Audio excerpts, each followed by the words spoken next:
A woman drove up in a maroon minivan, rolled down the driver's side window, and hurled the plastic-wrapped newspaper sleeve onto our front lawn, a grassy postage stamp dotted with weeds and bald patches. She barely slowed before banging a K-turn in the neighbor's driveway. At 8 a.m., my husband Carl was still asleep. I had met Carl in a Taekwondo class back in the early 1990s. He was a second-degree black belt and taught classes 3 nights a week. I spent the entire class watching his firm butt as he demonstrated down block, center punch. I could see his navy blue fruit-of-the-loom briefs through his white uniform. He was lanky yet muscular, with a big beaky nose, a sexy cleft chin, and doe-like brown eyes that were so warm and gentle they caught me by surprise, and still do. Most of the friction in our marriage centered on sleep, and who got more of it. At times, I resented that Carl could sleep in, but I told myself that he, as the stay-at-home parent, needed his sleep to handle Brody 5 and Sawyer 3. The boys had a way of pulling your nerves taut and snapping them over their little knees like kindling.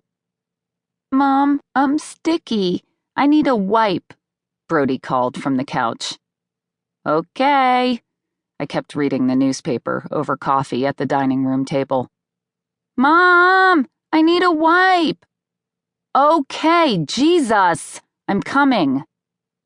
In my decade-long career as a reporter, I'd written stories that helped send a corrupt New Jersey state senator to jail, shamed a governor into firing a rotten state police superintendent, and prompted lawmakers to hold hearings on racial profiling by police, nearly jettisoning the career of an ambitious and powerful state attorney general.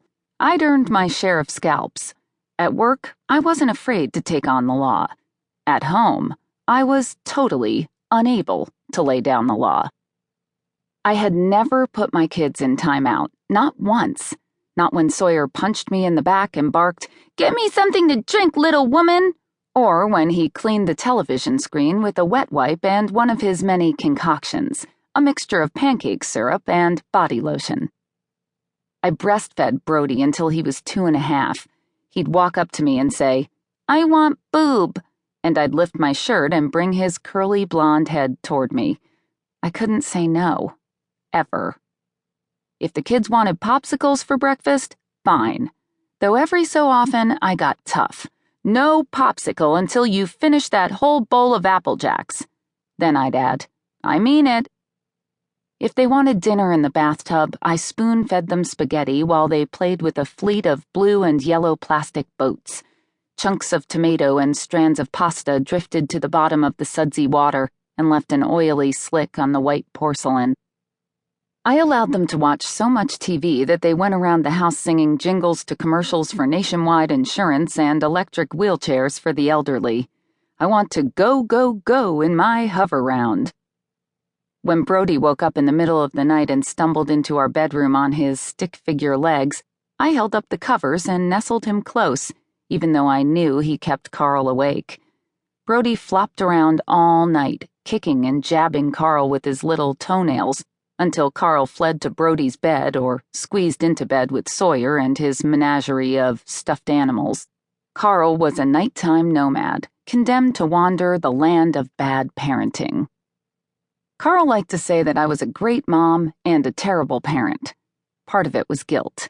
A workaholic, I was never home during the week. The other part was fear. The responsibility of being a parent intimidated me, so I handed over the job to Carl. He stayed home with the kids while I went off to work and sank my teeth into the hide of some crooked or incompetent city official.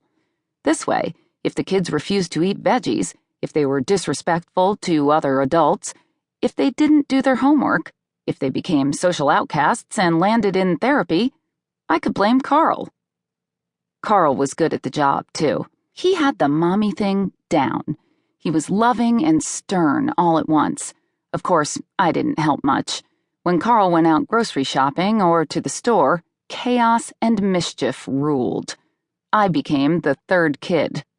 On summer nights, I allowed Brody and Sawyer to catch fireflies in Tupperware containers and let them free in the house. We turned off the lights and watched.